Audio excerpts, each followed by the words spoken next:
Ngibingelele kuwe mlaleli, ngiyathemba ukuthi uyaphilayo. Mina ngizocela kuwe laphana ukuthi-ke uma ngabe usamusha kuleli khasi-ke leli-ke wenze okulungile-ke laphana-ke ucindezele-ke ibhathini subscribe nje akubizi imali kumala nje ukhoshe nesenti-ke lemnyama-ke leli-ke khona uzokwazi ukuthi-ke uthole zonke iy'ndaba-ke ezintsha kulethela zona-ke kulo-ke leli khasi-ke leli-ke kusukela-ke manje-ke udaba kulethele lona-ke namhlanje sekuvele-ke umlisa-ke laphana-ke wasola-ke uJacob Zuma-ke laphana njengoba sonke sazi MK-ke sale-ke ingaphethe lutho-ke laphana emva kokuba kuhlangane-ke i-ANC na-ke ne-DA ne-IFP ne-NFP laphana-ke lo mlisa-ke ubhulema uJacob Zuma-ke ngokuziba-ke amaqembu awayefuna ukusebenza ne-MK-ke. Kodwa-ke angifuni-ke ukuthi mina ukwezwa ngami into enza nje uzodlala-ke ividiyo-ke uzwele wena sicela laphana ukuthi uzwile-ke le video lena ongene ema-comment section-ke ufushe umbono wakho ngalo-ke lolu daba-ke lolu ukuthi wena ucabangani-ke bazocinza nebhathini nje subscribe nje akubizi imali kumala nje kusho nesenti-ke elimnyama-ke leli-ke nawo-ke le video-ke awuyithokozele.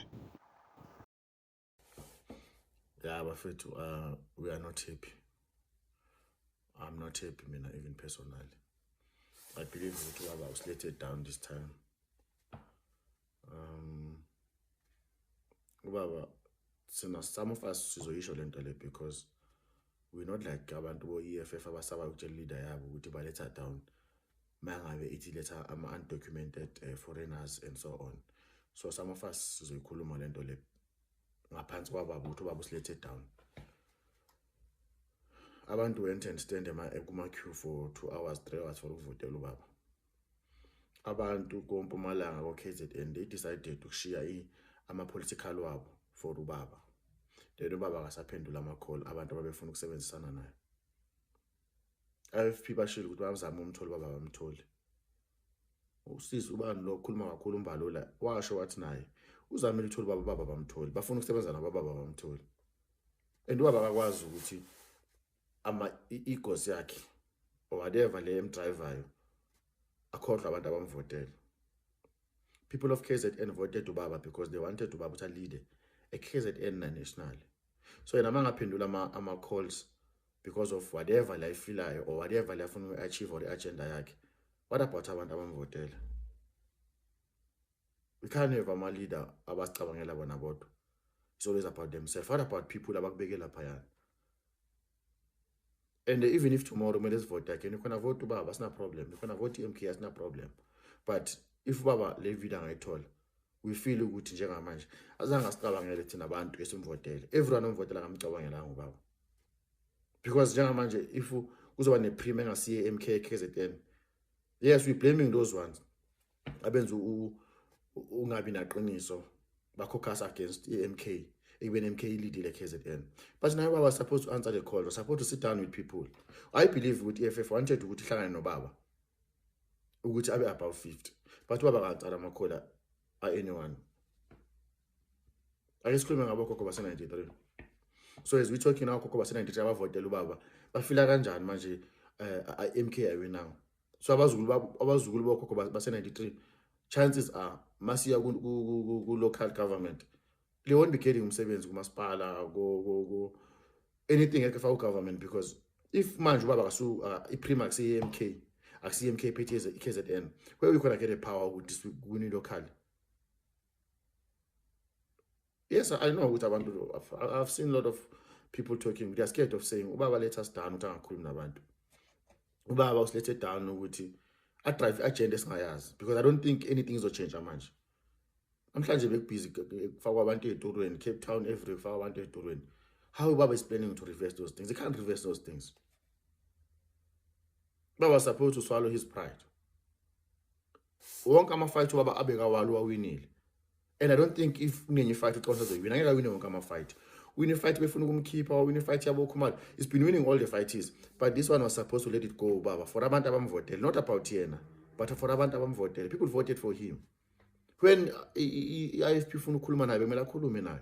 EFF ifuna ukukhuluma naye bemela khulume naye. So leyo ukuthi sivuma ukuthi no, we can't allow that. We can't. Ubaba did let us down. Let abantu abamvotele down. Let abakhokho base 93 down. Like let's say everyone down. All those people who are celebrating in KZN.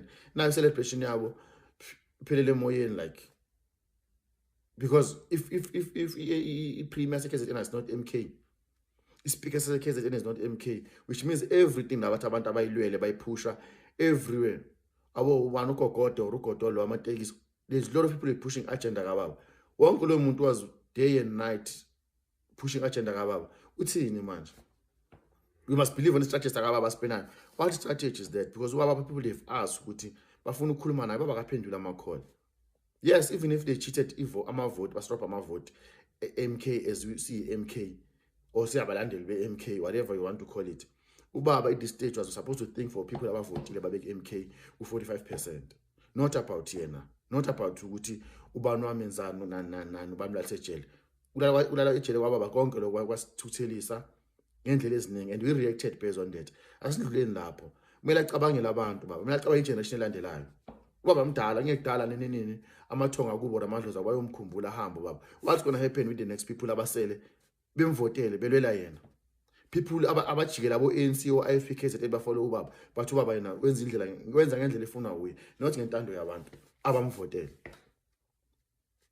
Silala nje namhlanje kune premier KZN ngasiye IFP. Phezulu ukuthi abantu be-MK baningi KZN. Ibona abavotele MK abana power manje. And i-power sizobe kumele siyithole from once bane premier yethu, it was easy ukuthi even ku local government 2026 i-MK iqhubeke iwin. But manje bonke labantu bazoshona phi? And njengamanje umunye umuntu akacabanga ukuthi lento ngikhuluma nje amampunga. It ezokwenza some people are going to be losing their job because of bajikela ANC bajikela IFP KZN bakhetha ubaba mayekhetha ugoqozandla ubaba aphendula ifoni. And this part engizoyisho yokugcina is very important. So we're not saying ukuthi ubaba siyamdoubt manje.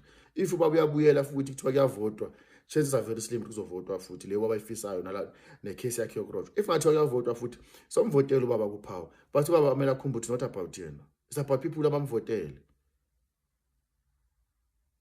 Bonke indawo lezi abavotela abantu bakhona manje sebasaba nokuphumela ngaphandle because yaniphelelepi wada.